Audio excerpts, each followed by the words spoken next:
everybody, and welcome back to the Chilluminati podcast, episode 153. As always, 143, 573. 573. 699, 420 wieners. What is a number? What is a number? We are according math. to one of those 80085. Oh, scandalous, Jesse, scandalous. As always, I'm one of your hosts, Mike Martin, joined by the Sonny and Cher of LA, Alex and Jesse. I knew you, man. I'm definitely Cher, by the way, but I don't know why I chose post Sunny Cher. Not sure why I felt that need to do that, but in this tableau, am I even alive? Yeah, this is when you guys were still had a show together. So I'm the young Sonny. I realize my Cher is more Meatloaf, but whatever. It's all R.I.P. to a great one. It's like Luciano Pavarotti is what it is. Andrea Bocelli. Do you believe? Yeah. Jesse, you're the Andrea Bocelli of LA. Somebody out there, some Italian person out there is laughing their ass off to that one. Did you watch a lot of Sonny and Cher growing up? I'm not. Who the hell are you talking to? None of us are from the 70s Like, and 60s. No, but it was on Nick at Night all Here's the what I'll tell you. time. I listened to Sonny and Cher the whole time I was growing up, but the TV specials, not the show, like the actual TV show. Yeah, the show where they sing at the end of each other and then like here's smooch. what it is. I think I actually am going to say yes, but it was not a show that I was locked into because I know that it was on too. I know you're right that it was on TV Land. I remember it. TV Land, yeah. The only show that matters is If I Could Turn Back Time. That's Cher. On my Twitter. Check out her Twitter. Hell yes. Her Twitter is great. Yeah. I know that I did watch a hell of a lot of Sonny and Cher now that you mentioned it. That's fucking weird. That's like that should be a Chilluminati episode right there. Right? Why How did did that happen? we watch so much Sonny and Cher growing up in the 90s? And eventually it will be because we're going to run out of topics as long as you keep us weekly by heading to patreon.com/ChilluminatiPod, where you not only get to listen to our delicious episodes without a single ad, except for this one, which is it an ad or is it just exactly what you came here for? I don't know. I don't know what's wrong with you. What?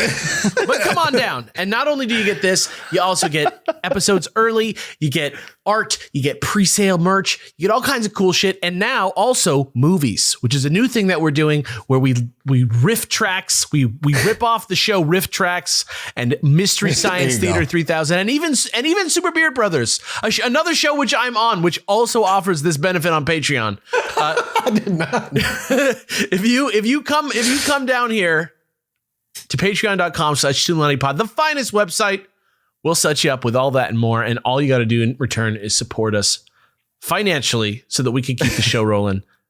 Back to you, Mathis, for something a lot less light than what I was just talking about.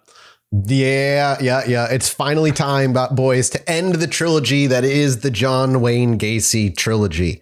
If I have to listen to this man's voice any longer, I'm going to put myself in a crawl space and never come out. Can we actually really quickly shout out, unless you're already going to do it, that they found the book? We got the book. We've got it. Yeah. I wasn't going to get to that for sure. But right now, I got a few copies sent off my way. The John Wayne Gacy written in his own words, basically. It's called A Question of Doubt. Imagine explaining that to somebody who doesn't know you. Oh, these two copies of this book written by John Wayne Gacy? I just have those. That's for my job. Yeah, I would love a physical copy, but physical copies go for like over $3,000. It's insane. Yeah. But what I've read of the book, I've read like the first like 20 pages. It's awful. It's written, and I tweeted about it, and I'm going to say the same thing here. It's written like a high school student trying to meet the 2,000 word limit for their essay. It's filled with like filler language and flowery nonsense. And like, just like, for instance, though, he goes, this book was written with the intent to show that there is always more than one side to a story, whether that story is detailed over a backyard fence by a neighbor in the form that is referred to as gossip. What? Like you could, if only that the term fake news had already existed, he would have said it. He would have. Oh, without a doubt. 100%. Yeah, that was just like, it's like you could have just said gossip, man. Like you didn't have to explain We what know what the gossip fuck is. gossip is, bro. But his ego is insane anyway, and we're going to get to that for sure in this episode. And a shout out to I ended up watching the past couple of days the Peacock documentary on John Wayne Gacy as well. It's called John Wayne Gacy, Devil in Disguise. Peacock? It's it's the NBC streaming service. All right. Yeah. Sorry. All right. Yeah, sure. I'm with you now. No worries. It's like a 6-episode thing. It's really, really great. They do a phenomenal job at really kind of putting a focus on the victims and their families and how that all affected them. It was a really good watch. So if you're interested in like learning more, because I can't cover everything, it's another great source for you to go watch. That being said, let's do this. Last episode, gentlemen, we examined the kind of person that John Wayne Gacy actually was after his initial arrest for the crime of sodomy and a sentence of 10 years, which Gacy only ended up serving less than 2 years of, thanks to his manipulative behavior and, dare I say, lackluster justice system? / chicken buckets? / KFC herbs and spices? The Colonel became the barn boss? I cannot believe this all started with a man who bought the government with chicken. The Colonel became the barn boss, became the biatch. I can't figure out why he didn't immediately go. Like, if I knew the chicken method worked, I would always return to it. Always. Right? He didn't go back to it after. He decided to be construction guy instead. KFC would have been so much more useful. He would have gotten away with it forever. What a piece of shit. Yeah. And after being set free, it would be less than 2 years before he would commit his first murder, leading to the eventual deaths of 3 young innocent boys and men within a short time of one another. His wife, Carol, would openly complain of the sickly smell of death always lingering within their house, having open arguments with Gacy, telling him he needed to hire someone to go under the house and take care of whatever died down there. Gacy would in turn insist nothing died, that it was probably just a sewer problem. And as their relationship slowly deteriorated over those few years together, which if you want the details of that relationship, go listen to last episode, Carol eventually divorced Gacy and then moved out with her and his children. He has 2 daughters that are by him out there. By him? It's like blood related. Like daughters still, by Gacy. Daughters by Gacy. And with his wife and kids gone and the home to himself, it's as though he threw off whatever imaginary shackles he still had on and went from murdering 3 boys over 3 years to murdering 30 more over 4 years. God fucking damn it, dude. He basically went into what's like a berserker mode. His body count was allowed to get so high due to a number of circumstances, partly because of his outgoing and social personality, involving himself in politics and charities, and a hobby as Pogo the Clown for children's parties, but in large part because of the repeated failure of the Chicago police to investigate numerous reports of sexual abuse, assault, and kidnapping, simply because the victims always ended up as homosexual men. And that was not on their list of priorities. In today's episode, I'm not going to go over every single murder Gacy committed, but instead, I just want to go over 2 separate incidents. The first one we're going to go over is Gacy's final murder, the one that got him caught in the end. And then another assault that happened prior, where the victim not only got away, but was able to go to the police, identify Gacy, and the cops did nothing about it. The reason I want to do it this way is to showcase how utterly insane it is that Gacy got away with this for so long. Most serial killers, by the time they get caught, do so because they get sloppy, some even taunting the police directly. But that's not true of Gacy. Gacy's last murder is nearly identical to every murder prior. The only reason he got caught is because the 33rd murder just happened to fall into the right cop's hands with the right witnesses who gave enough of a shit to follow up on the family's requests. The 33rd murder. 33rd. The 33rd.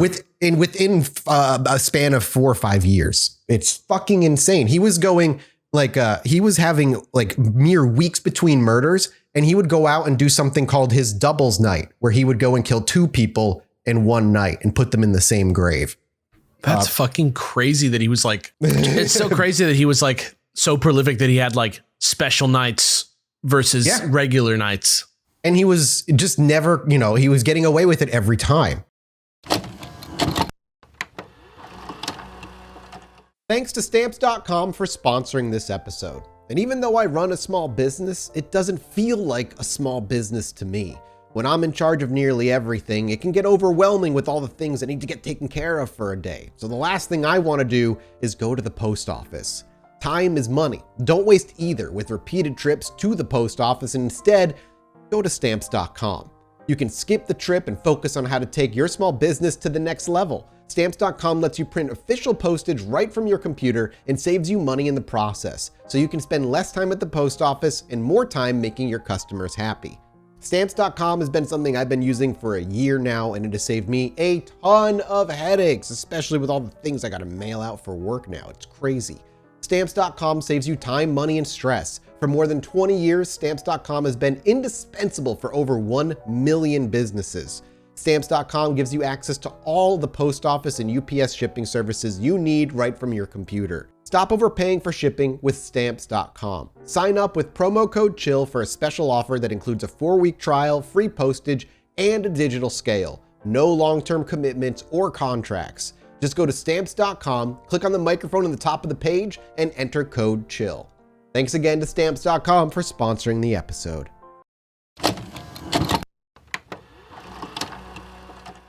But then, after this particular case fell in their cop's lap, things quickly came apart for Gacy thereafter. Because prior to what the cops may have wanted you to believe during the time, Gacy was not very smart about how he handled the bodies. He was just ignored over and over again.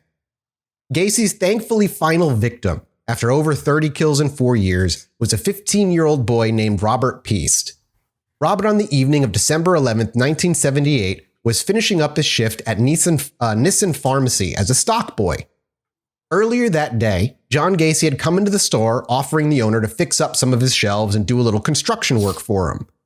This had been an ongoing conversation for a couple of days prior to this between Gacy and the owner, and on this day, it seemed like Gacy got the go-ahead. He had begun measuring out shelves in the store before he got talking with Robert, who was stocking the shelves nearby while he was working. The two seemed to have a friendly enough conversation before Gacy told the kid that he was hiring freelance helpers for his construction gig and would be willing to pay him more than he made here. But the conversation never went much further before Gacy had to leave the store, content with the measurings that he'd taken. Later that night, at 8:58 p.m., Robert's mother pulled up to the store as she always did to pick up her son. At home, they had a cake ready to celebrate Robert's sister's birthday, Elizabeth.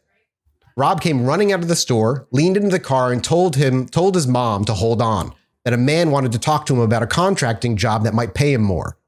Just minutes before his mother pulled up, at the back of the store, Gacy had arrived in his 1979 Oldsmobile Delta 88. You want to know the kind of car he was driving. He had forgotten, quote unquote, his book earlier on the counter and came back for it just before the store closed up. As he was walking out back to his car, he brought up the job to Robert again and said he'd love to get him in get an application for him. That's when Robert ran outside to let his mom know. When he got back, Gacy was a little baffled. Gacy looked a little baffled that he didn't have any applications on hand, but if Rob just came with him real quickly to his house, he could fill it out real quick and get the job started sooner rather than later, and he'd bring him back home. When Rob said he'd wanted to, but his mom was, yeah, I know, it's nuts. And again, this is like the 70s thing of just like kids just going with so trusting. Strangers. Yeah. God. Yeah. Way too trusting. I'm in like the bargaining phase. Like I want to like figure out a way to like not make it happen. Yeah. Like get in there and be like, Rob, please, God, don't. He's going to kill you. When Rob said he'd wanted to, but his mom was waiting out front, Gacy simply said, don't worry. He only lived a block up and it wouldn't take long. Robert agreed and willingly went with Gacy to his house. This might speak a little bit to Gacy's ego at this point, because he's well aware that his mom was waiting for him outside, and yet, without even thinking about it, he still decided to take this kid as his next victim, where most or all of his victims prior were people who were traveling, hitchhikers, somebody without any witnesses around. After they arrived at his house and going inside, Gacy fiddled about with papers for a bit before moving the conversation over to pictures of him as a clown, as was his MO by this point. He would talk about how fun it was and how much he loved entertaining kids, which inevitably led him to talking about his favorite trick, the handcuff trick. Gacy would ask if he wanted to see it, and so Gacy would handcuff his own hands behind his back to show it off. After a bit of fussing around with the cuffs would come loose, fall off his hands and Gacy's hands would be free. He then asked if the boy, in this case Robert, wanted to try it, that he bet he wouldn't be able to do it, but was welcome to give it a go. That's when Gacy, after the person agreed, would hand the cuffs over to the victim, and the victim would handcuff themselves behind their back. I fucking hate that detail. I can't handle the fact that this, like, hey, come on over. We got to go get an application for you. It'll just take a minute. Come on over. Hey, you want to see my handcuff trick? I would have been like, literally, bro, I'm just, let's sign this application and go. Like my mom, I got a whole thing. Like it's crazy to me. They're like, all right, show me your handcuff trick. All right, mister. Like, I would be like, I want to go. Like, Please, no, God, I got do something not to put do, those bro. on me. Robert would then begin to struggle, obviously to no avail, before giving up and asking how it was done. That's when Gacy would always put his hand into his pocket, slide out a key, and say, the trick is, you gotta have the key. That's when Gacy would switch to his true colors, and the torture and abuse would begin. Yeah. Dragged to the garage, illuminated in red lights, dirty beds, chains, and more, he would be raped, beaten in and out of consciousness for hours before unveiling his final trick to Robert, the rope trick. When he was done with his victim, he would take a piece of rope, tie a knot on both ends, and slip it around the victim's neck, then taking a stick between 8 and 10 inches long, slipping it between the rope and the collarbone, and then he would twist like a tourniquet slowly over the victim's neck as they suffocated to death, usually needing to twist it 2 to 3 times. After the deed was done, the body was usually moved into the crawl space within 24 hours. On this particular night, Gacy curled up with the body, he says, and slept with Robert's body through the night.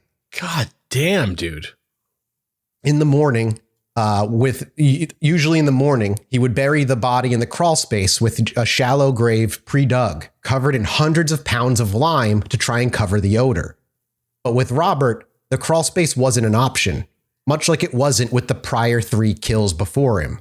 The crawl space was now full. So Gacy tossed the body into the trunk of his car and drove him down to a bridge over to Plain River, where he would dispose of the body and let the river do the rest, as he had 3 times before. They had worked all those times, why not a 4th? But it's here I want to take a bit to talk about the crawl space. As I've talked about in other episodes, Gacy did indeed hire teenage boys to work with him for his contractor business. He would sleep with most of them and others would become victims. But there are 2 names that are constants who didn't become victims, well, fully, and may have been accomplices to the murders. These 2 men were Michael Rossi and David Cram. Both of these boys worked and lived with Gacy, though at 2 separate times. And both definitely did help with the digging of the graves under the crawl space. Really? Gacy, yeah. I didn't know this bit. Yeah. Gacy would tell them it was for plumbing when he was hiring them and paying them to do it. The reason he hired them is because Gacy did indeed have a bad back and had heart problems. Didn't it smell like shit? Yeah, well, that's what we're gonna go get to kind of here. It's like what they knew and maybe what they didn't know. But on top of that, the crawl space was just under 3 feet, and Gacy was a big dude. And the crawl space was too tight for him to go under comfortably, and it would take time for him to get through it. And you can see, if you just be wary if you go Googling, but you can see crawl space photos, just how small that place was when the cops were under there. These young guys were leaner, younger, and able to get the work done, which then begs the question. If Gacy had a hard time getting into the crawl space in the first place, how the hell did he manage to move all 33 bodies down there? As one of the victim's sister puts it in the documentary, quote, if he could have done it himself, why involve anyone else at all? And it is an interesting point. Now, I have no doubt that Gacy did put some or maybe even most of the bodies into the crawl space himself, but there is an argument to be made that one or both of the boys ended up helping him, and they or at least had some idea, if not direct involvement in the killings themselves. There's one account where, after being chloroformed in the back of Gacy's car, the victim awoke in a haze in the house of Gacy's and claims to have seen 2 people in a blur.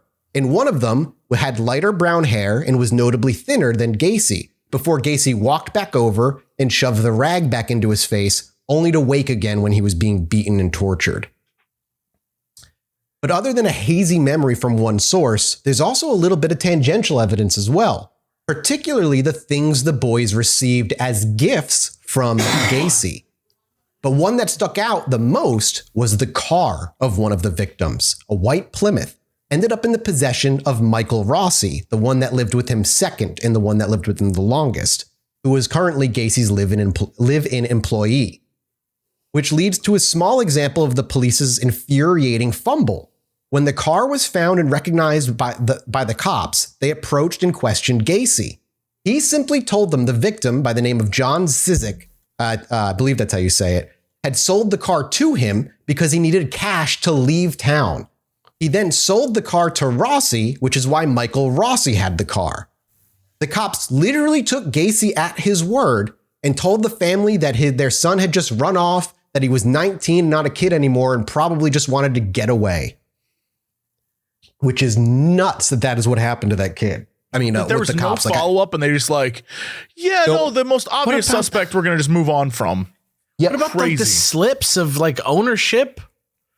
Like no, it was just like tell off and they left. And that happened many, many times. In fact, we won't get into all of them, but the minute he started murdering like his spree of 30 kills, he would have run in with the cops 6 times and get off every single time. Was he just like, he said he was leaving town. And they were like, oh, well, the last 5 check out, so this one must, like, that's crazy. Well, he would get arrested, not just for like the interview for like a couple missing people, but at the same time, he would also get arrested for attempted assault and rape of people. Like, people would go and report him. And then when he got arrested by the cops, he would tell the cops that they were paid, they were prostitutes, they're lying, this, that, and the other. And because they were gay men, they just would let him go every time. It's crazy. I did not know that it was that often. Yeah, he got running with the cops all the time, but he's also pretty buddy with the cops as well. He's well known around town, involved in politics and within charities and community stuff. And he was very ingratiated into the city and the society. How do you justify a car like that too anyway? Because he's not telling the guy that he gave it to that the guy sold it to him, right? Yeah, no. He told the cop that the kid sold it to him because the kid needed the cash to leave town. Right. Which also makes no sense because he has a car. Why wouldn't he just drive and leave town? What did he tell to the guy he gave it to as a gift? Oh, yeah. He didn't sell it to him, but he told the cops he sold it to him. Yeah, that's what I mean. I'm just saying, like, how does that person not know about, how does that person not think about, question. Like, you know what I mean? Yeah. Yeah. And that's where I'm saying, like, the tangential evidence is this kid had a car. And both of the boys who lived and worked with Gacy would go on when the trial started to become state witnesses against Gacy during the trial, just so you know where they kind of end up. Gacy would say of them after he was arrested about them digging the graves, quote, if they didn't know what they were doing, then they were idiots. So he implies that they knew, but he never outright says it. Back to the murder of Robert Peace, though. His mother waited at the store for about 10 minutes before asking one of the co-workers named Nicole if he was still inside talking to the contractor. She responded no. She had seen him go outside to talk to the contract worker that had visited earlier today about a job. She had assumed that he'd gone off with him for those reasons. So his mother told Nicole to have him call her at home when he got back to the store so she could come back and pick him up, and she drove home. Robert never came back. But unlike Gacy's other victims, Rob had eyewitnesses of who spoke with him last, and that would be the gentle nudge the cops needed to finally get them to do their job. It wouldn't be long before they were at Gacy's door one evening looking to ask questions. While he refused to answer the front door, he did make them come around to the side door after ignoring their knocks for a while. And this is where we see the insane confidence Gacy had after getting away with everything for so long. Without missing a beat, when he opened the door for the police, he invited them in, asking what he could do for them. They confirmed that Gacy did indeed see the boy and asked him to come down to the police department to fill out a witness statement form for them. But Gacy came up with a lie about needing to prepare for a funeral for his uncle and had to call his aunt first to let her know. Eventually, the next day, Gacy would go into the station voluntarily, 4 hours later than he was asked to, with his boots covered in mud and his car covered in mud. It's like they could not be more suspicious. Right? Yeah, it's insane. Gacy would remain at the station for 10 hours, answering questions while the cops waited on a search warrant for Gacy's house. Eventually, the warrant would come through, and Gacy was forced to hand over his keys while 3 police officers headed to Gacy's house with unrestricted access for the very first time. They combed through his house, room by room, not finding much out of the ordinary, but the thing that stuck out to them was a pile of porn with a copy of 21 Craziest Sex Crimes magazine mixed into the porn pile. The police officers noted the stink in the air, but were reassured that it was a video game. Like, what the fuck is this? I know. It's so dumb. The police officers noted that there was a stink in the air, but were reassured by the kid who lived there that it was a sewage leak underneath the house. Eventually, one officer found the entry to the crawl space and shouted out to the other cops. He dropped down, flashlight in hand, and looked around. Unfortunately, the corpses were not sat on top of the ground. They were all buried about a foot underneath the dirt, and the police would walk away from their first search completely empty-handed. God damn it, dude. After this, Gacy would lawyer up very quickly in the station, but with the search ending empty-handed, they had no choice but to let Gacy go. Perhaps now bolstered even more, having escaped the police's grasp once again, his ego and confidence soar to a new height. But the cops were not through watching Gacy, while also finally digging into Gacy's past. Now, all the times he had been arrested before, none of the police decided to look up prior crimes on Gacy. They didn't look up like if he had been arrested before, any of that stuff. They just kind of like let him go. Standard. Yeah, procedure? there's so much lax police work here. It's upsetting that it's truly awful and lazy.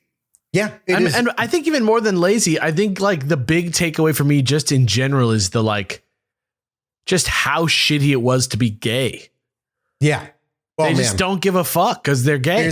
They just literally don't give a fuck. It's nuts when we get to when the guy tried to report it and what he was told over the phone. It's oh God, it's infuriating.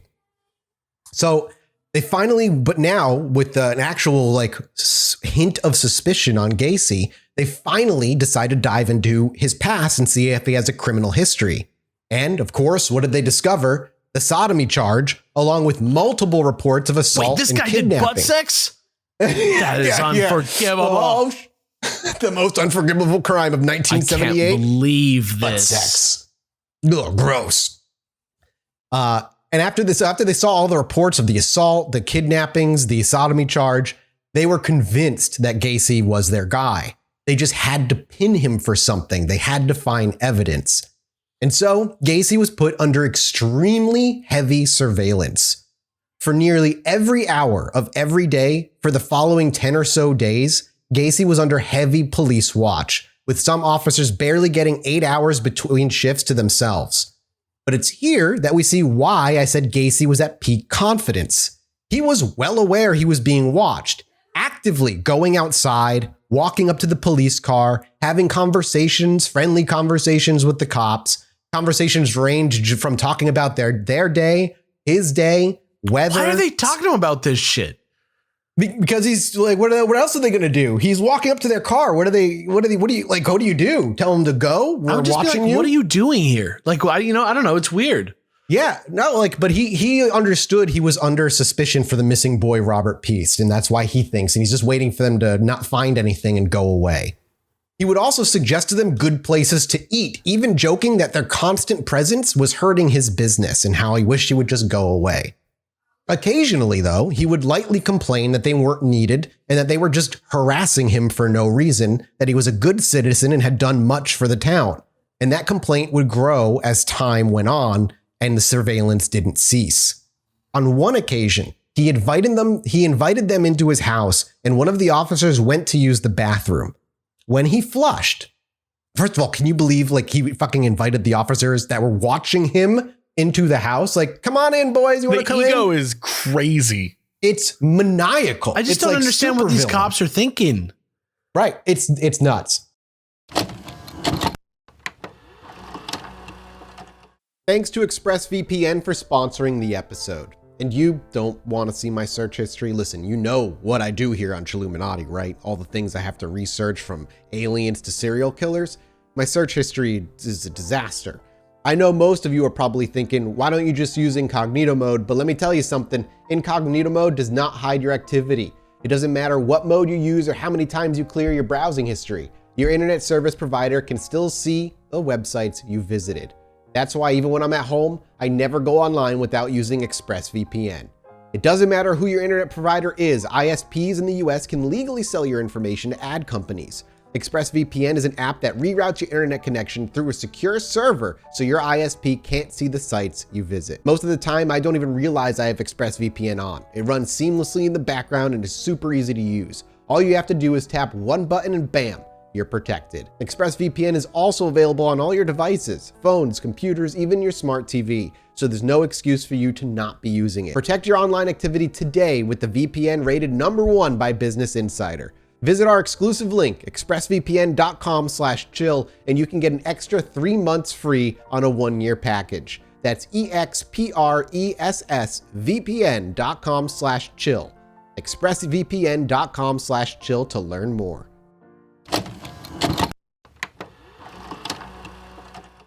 However, when they went inside, one of the cops went to the bathroom, and when he flushed, he recalls smelling a scent that could only be of something rotting, one he knew well, and knew they needed another search warrant to go where the sewage leaks were and look again.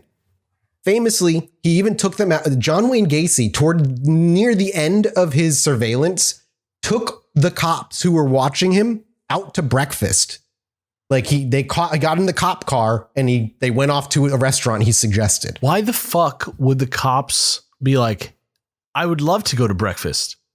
Well, Gacy believes in this moment he's making friends with these people. He's trying to make friends, trying to work his weasel his way in so that they won't ever suspect him. And if they ever say anything, they might just let him go. Meanwhile, the cops are convinced this is their guy and they're just kind of playing along, I think, to keep him calm. They're just waiting to see what the fuck he's going to do, basically. Yeah, they're following him everywhere, too. Not just like outside his home. They're following where he drives. He's being watched almost Tommy Patera style, back towards Tommy Patera's like end of his killing career.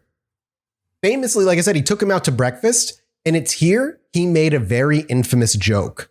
And quote, the joke went, quote, clowns can get away with murder. And he said that right to the police, knowing the cops know he's he's Pogo the Clown, and just like openly kind of like soft confesses right then and there. So these guys are like sitting here just like slapping each other's legs under the table. Like, look at this shit. He's fucking telling us. They more or less like they bring that up like it was just like he was taunting them in his own way. He was like the maniacal ego in his own way of just telling them that he committed murder. Right. But the pressure was starting to get to Gacy. He had a defense attorney at this point, and this defense attorney, this was his first private defense attorney job. He was a public defender prior to this, and John Wayne Gacy ended up being his first one. And this comes from the book that he wrote, which is very, very biased on in the form of like leaning toward just trying to get Gacy labeled as insane when he really wasn't. But the story goes that toward the end of his surveillance, Gacy would go to the hotel where his defense attorney was, simply because while he was in the office with the defense attorney, due to attorney-client privilege, the cops couldn't follow him in there. And so he had a time in privacy. While he was in there, he was visibly very drunk and supposedly just openly admitted to everything to his defense attorney, going over all of the kills, where the bodies were, and didn't know what to do. He would eventually fall asleep in the chair in a drunken stupor and would at some point in the middle of his sleep stand up and stick his arms out like Frankenstein and sleepwalk around the office before sitting back down in the chair and going back to sleep, apparently.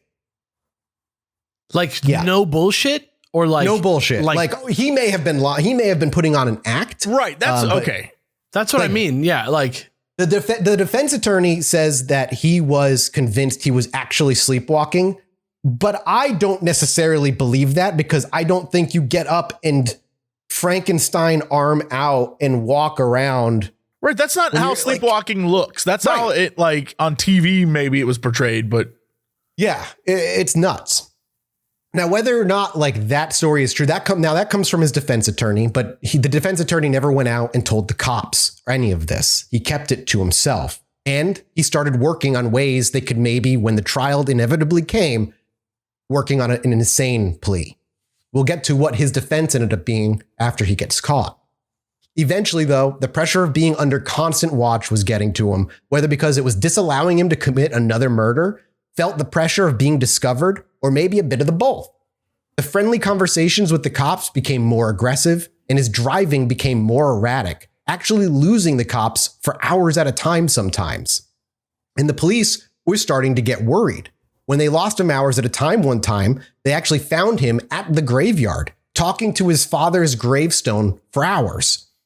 They were getting concerned that Gacy was showing signs that he might attempt suicide.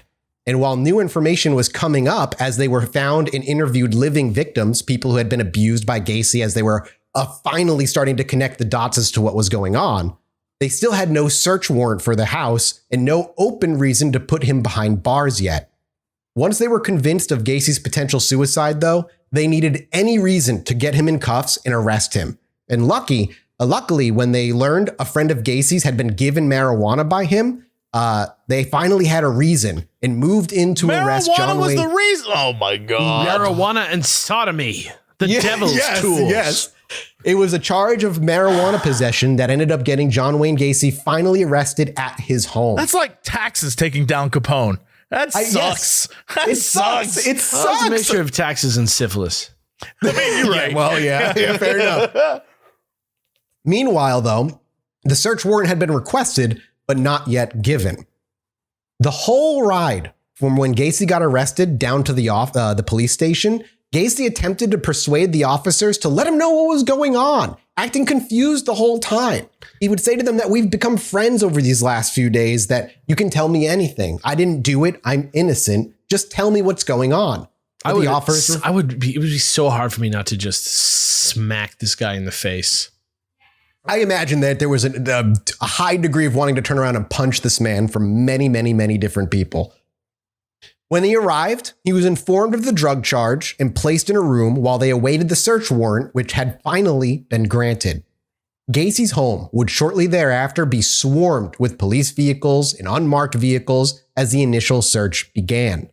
One officer, Officer Genty, donned coveralls and boots as the crawl space was where he wanted to check the most. Genty had a little run-in with Gacy a couple years back when a girl went missing and wasn't terribly surprised when he wound up here in search of a missing kid. Gacy had nothing to do with the missing girl, but people had kind of pointed in Gacy's direction, and so he had a couple of questions for him. That was a couple years prior to this. It didn't take Genty long to see some bizarre depressions in the raw dirt. Unlike before, the dirt itself was now soaked with water, with shallow pools of water having settled into the graves. As he pushed forward just a couple steps, he caught sight of what looked like a hair sticking out of the dirt.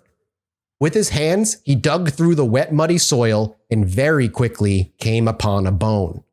He whipped around, looked up at the officers, and shouted, "Charge him!" They'd finally found the bodies. I can imagine that moment for him was like exhilarating, being able to shout up in a movie way, just like, "Charge him! We got him! We got him!" After all this bullshit, I would be ready to like when Batman punches the guy a few too many times. Speaking of Batman, it does have kind of like the, I don't know, I'm trying to think of the time frame, but towards the end of the film, when a certain character is arrested, and that's the look in his face. I imagine this exact same thing. It's like he's really thrilled about the whole thing. Yeah, it's nuts.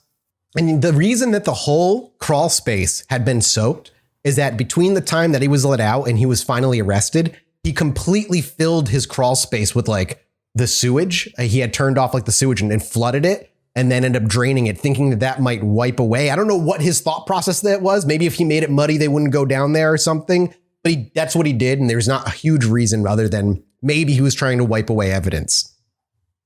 Shortly after Gacy had been delivered to the security room, an officer busted in and shouted at Gacy, calling him a jagoff and saying he was under arrest for murder, that they'd found the bodies.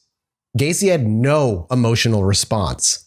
After he was done being berated, he simply asked, "Have you found the crawl space?" The officer nodded, and Gacy replied, "That's what the lime is for, to cover the sewer dampness and what you found down there." When asked how many bodies were in the crawl space, he said, "I'm not sure." They asked if Robert Piest was there, and Gacy had denied it, saying he wasn't. He had simply run out of room.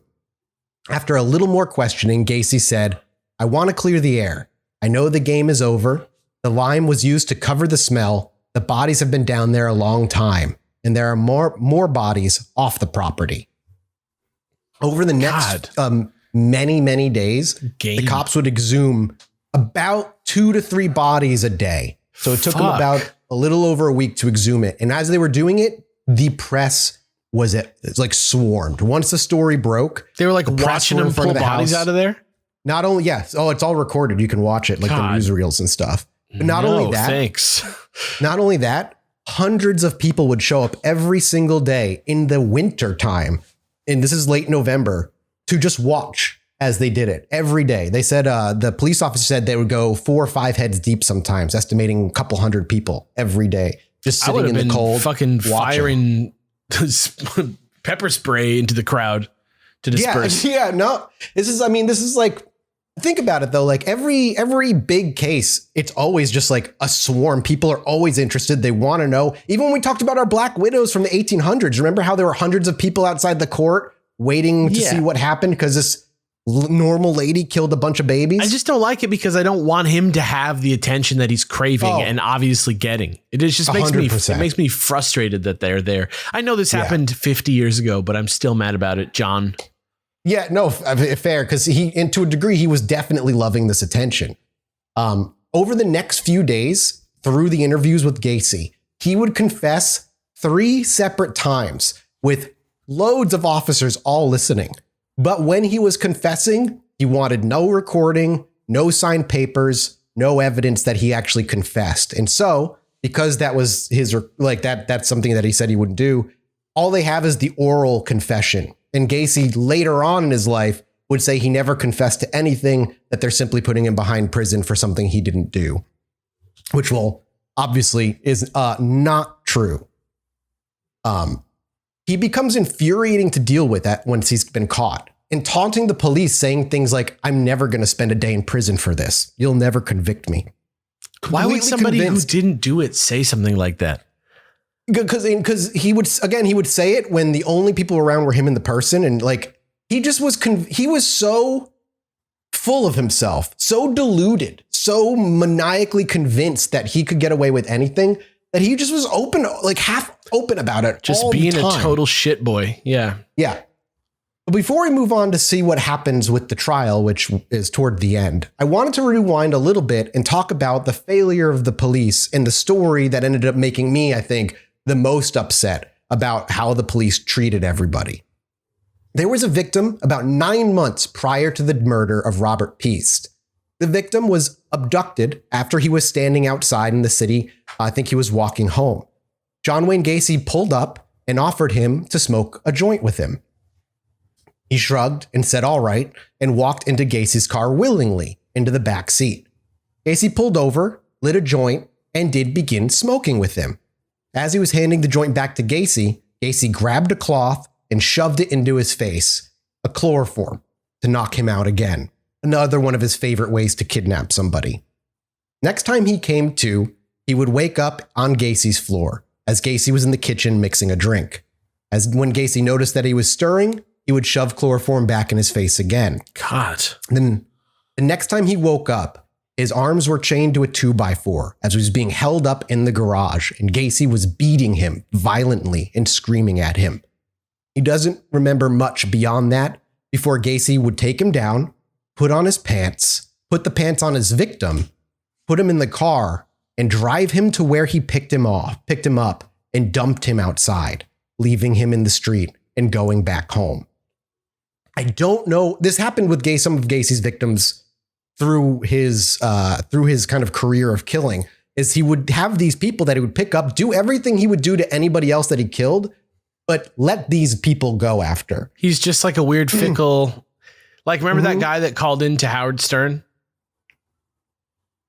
No. That was like, is this real? Is this not? That guy? Yes. The guy that was like, I'm a serial killer.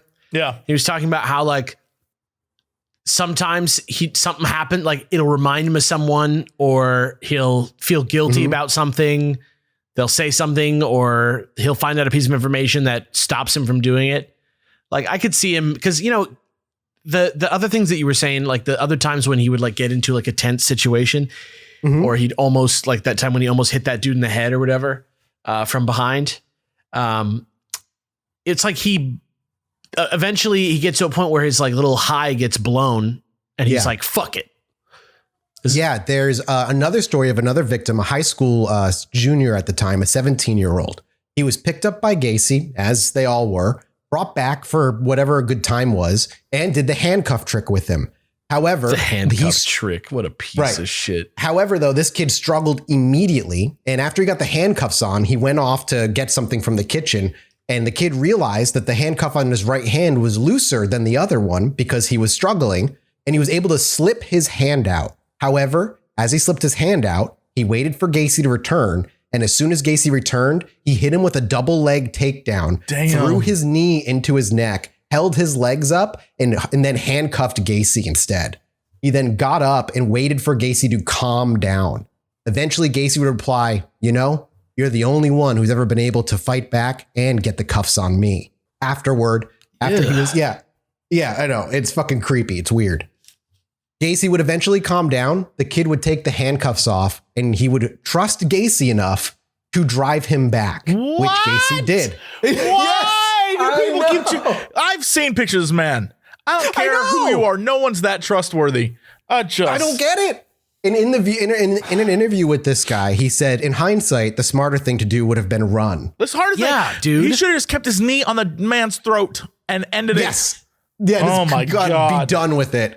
It's nuts. Maybe it was something that was in the water. Like, I don't understand why they were just like, all right, Gacy, I'll trust you enough to take me home. Gee golly, after you tried to fucking kill me. It's insane. Thanks to HelloFresh for sponsoring the episode. If you don't know what HelloFresh is, well, don't you worry, friend. I've got you. With HelloFresh, you get farm-fresh, pre-portioned ingredients and seasonal recipes delivered right to your doorstep. Skip trips to the grocery store and count on HelloFresh to make home cooking easy, fun, and affordable. That's why it's America's #1 meal kit, and a big reason I've been using it for nearly a year now for 2 of my meals a week, and that won't be changing anytime soon. HelloFresh has fit and wholesome recipes for satisfying and nutritious meals that you can feel good about, with 6 recipes per week to choose from, including low-calorie and carb-conscious options. Customize your favorite dishes with their Hello Custom offerings by swapping out one protein or one side for another, upgrading to a more luxe experience, or even adding protein to a veggie meal. That means more choices, more variety, and more meals truly tailored to you. HelloFresh is 72% cheaper than a restaurant meal of the same quality, and you can save, on average, over $65 a month when you order HelloFresh instead of grocery shopping. That's money back in your pocket. Just go to HelloFresh.com/chill16 and then use code chill16 for up to 16 free meals and 3 free gifts. That's HelloFresh.com/chill16 and use code chill16 for up to 16 free meals and 3 free gifts. Thanks again to HelloFresh for sponsoring the episode, America's #1 meal kit. However, the story I want to talk about, after the one was chloroformed and he woke up and he was dumped on the side road, he had a vivid memory of the car and a vague memory of what Gacy looked like, but not enough. He went right to the police that night and reported it, but because he couldn't remember much, there wasn't much of a report. It was very light on details. When he went home to his boyfriend, he told the whole situation, and for the next 3 to 4 weeks, anytime they had free time, they would go into their car, go out looking for Gacy and his car, because if it could happen to him, he was convinced that he might kill somebody else out there. That's what I'm saying. Yeah. I like... In the moment, I would have been like, I'm ending you. Like, I just... Yeah. This isn't the wrestler, though. This is the other guy who was chloroformed. The wrestler just went back to his normal life after that. How? How do you go back? I don't know. How do you go back? I have no idea. This guy did not. This is so infuriating. I always forget how angry I get during these fucking episodes. Because the shit these people get away with is insane. It's insane. I mean, hindsight, of course, right? It's 2020. Like, the truth is most people don't want to believe that like this person that they're with is like a fucking murderer. Yeah. But it still just sucks. I mean, when they show you who they are, like believe some them. of these people that got away, like, you know, he was going to hit me with like a crowbar there. So, you know what? He was going through a thing. Like, no, I would be like, dude, hello, police. This man's a crazy person. Blows my mind. This victim's and his boyfriend's nightly excursion actually eventually paid off. They saw Gacy driving his car and then followed him all the way back to his house, getting a good look at the car, the person, the license plate, the house, and went to the cops with this information. The police took down the information, but let him know he was already out on a $10,000 bail for having been reported for assault by another teen. Come on. When he tried to push the issue and let them know, like, no, this is what he did to me, tortured, beat me, all these other things, the response from the person on the phone was, it's not that big a deal. It's just another butt fucker anyway. Are you kidding me? Nope. Yeah, that was the station's reply to him. That seemed to be the thing that we picked up on last time. That because they were all young gay men, that no one really seemed to care. You are correct. It's that story in that line stuck with me. I was like, are you fucking kidding me? This is like the whole, that's what this whole story is about. I never knew that. I never realized, like, if this was a new story that I heard about today, if I was like writing a report on this, this would completely be framed around just what it was like to be gay at this time. Right. Yeah. This is insanity. It's so awful. Eventually, though, after he's been in prison for a good long while, the trial would come and go in 1980. And after a long trial, the jury only deliberated for 2 hours before they came back, having him telling him he's guilty of all 33 murders, as well as a varying list of other crimes and assaults. Fuck. Yeah. And the penalty would be death. That's when Gacy's story began changing. Often. Oh, you're going to kill me? Yeah. Prior to the trial, however, he did make an attempt at an insanity plea. After a long conversation with his lawyer prior to an interrogation, Gacy would show up, sit there, and draw them an entire map of the crawl space indicating where the bodies were, how many were there, and who most of them were. Then, after he was done drawing it, he would blink repeatedly, look down in confusion at the drawing and say, oh, Jack must have drew this. The cops were like, who's Jack, bro? Who's Jack? Yeah. Gacy was attempting to inject a second personality, one that he blamed on the murder. Oh, a personality by the name of Jack Hanley. Shut up, Jack Hanley. Get the fuck out of here, John Wayne Gacy Jr., a.k.a. Jack Handley. He would then go on to stick with that story, even after being arrested and convicted, that his personality was split. It was this Jack Hanley one that did all the killings. But his story changed multiple times, and weirdly every time. First, the story changed that he only remembered the first 5 murders, and that the ones after that were being done by other people or the split personality. His first defense was that there were people who knew that the first 5 people he killed were sitting under the crawl space. So with that knowledge, they killed their own people and would bring the bodies to his crawl space to put them in there. No. F this guy. F this dude. That's it. That was his actual excuse. That's so fucking stupid. And what happened? Well, what about those 5 victims? Why'd you kill them? They all deserved it. They were all drug users or terrible people or assaulted him first, and it was all self-defense. And why did he not bring it to the cops then? Because he said he simply didn't want to get involved, and it would be easier for him to put the bodies in the crawl space and forget about it. It's just a little murder, cleaning up the streets. You get it, Judge. That's what he's hoping for, though. Like, that's exactly what he's hoping for. Then his story would change a few years later again. He only remembered the first murder, and that murder was purely self-defense because the kid was coming at him with a knife, and he only stabbed him in defense because it was his only other option. All the other murders were done by other people who knew about that first murder, and much like his other story, were just using that as an excuse to use his body. And he said, I guess the only crime I'm committing is holding an unofficial graveyard. And that's what just said that to the police. I guess. Yeah, like in this nonchalant way, because he genuinely didn't care.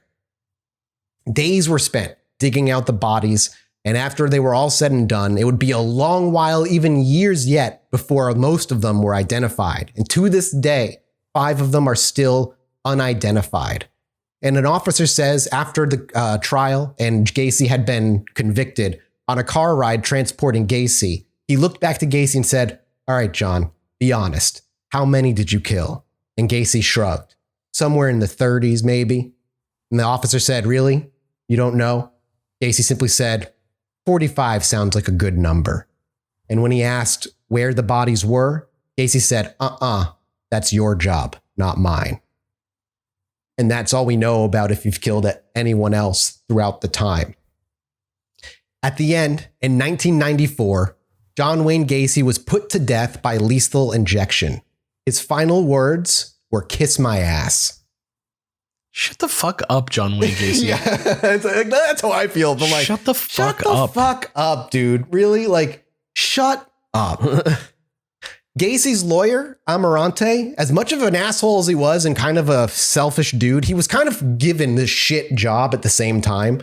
But still, to his credit, after all of this was done, Amarante was the one that went out and created the Amber Alert system. So at the very least, the Amber Alert came out of this whole trial. That's fascinating. So this is how Amber Alerts. You know why? Because didn't they used to have a time limit? So like if you 72 hours. You had to wait 72 hours. Yep. Yeah, and so that's why the Amber Alert, the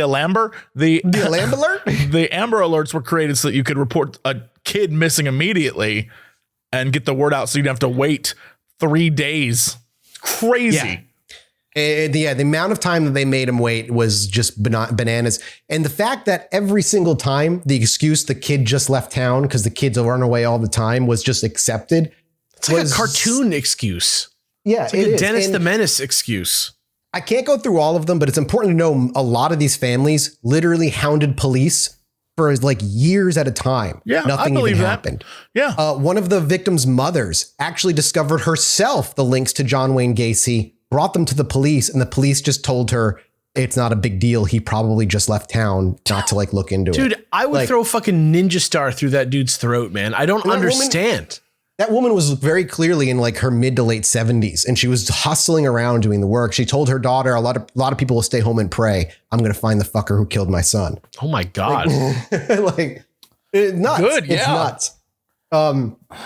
But gentlemen, this is where we bring the story of John Wayne Gacy to a close. I hope we did our due diligence and really dug into who he was as a person, his history, his whiny, bitchy personality, and the annoying, manipulative little liar that he was at the end of the day. What a piece of shit. For all like as sloppy as he was, he did wrap people around his finger with his bizarre charisma. But in the end, he got his due cause and was able to be put down in 1994. And that's it for John Wayne Gacy, boys. The end of the story. I got one last treat for you about John Wayne Gacy. Sure. Do you know what his last meal was? What was his last meal? It was a dozen fried shrimp, French fries, fresh strawberries, Diet Coke, and a bucket of Kentucky fried chicken. Of course he had KFC as his fucking last meal. Insanity. Can you believe that shit? Insanity. The thing that I kind of walk away from this is just like, it's a tragic, it's insanely tragic, but it could have been stopped so much earlier, so many different times. So many every points. fucking chance. Yeah. Every chance in the world to stop this guy. And it just never happened until the goody little old boy with his little family came into the picture and kind of blew up the whole investigation. And it got out to the press. Yeah, it's nuts. But that's it, everybody. Thank you guys so much. And a big shout out to Deanna, who helped me out with this episode, with this series of episodes as always. Dude, she's always a killer researcher. Killer series. Knocks it out. We will be back next week with something much, much lighter than true crime before we dive into another true crime series again, God knows when. But we're off to head off to patreon.com/ChilluminatiPod to record our mini-sode. We love you. Thanks for your support, and we'll see you next time. Stay cool. Anyway, goodbye. Me and my wife were sitting outside indulging on our porch one night, enjoying ourselves. I needed to go to the bathroom, so I stepped back inside, and after a few moments, I hear my wife go, "Holy shit, get out here." So I quickly dash back outside, and she's looking up at the sky in awe. I look up too, and there's a perfect line of dozen lights traveling across the sky.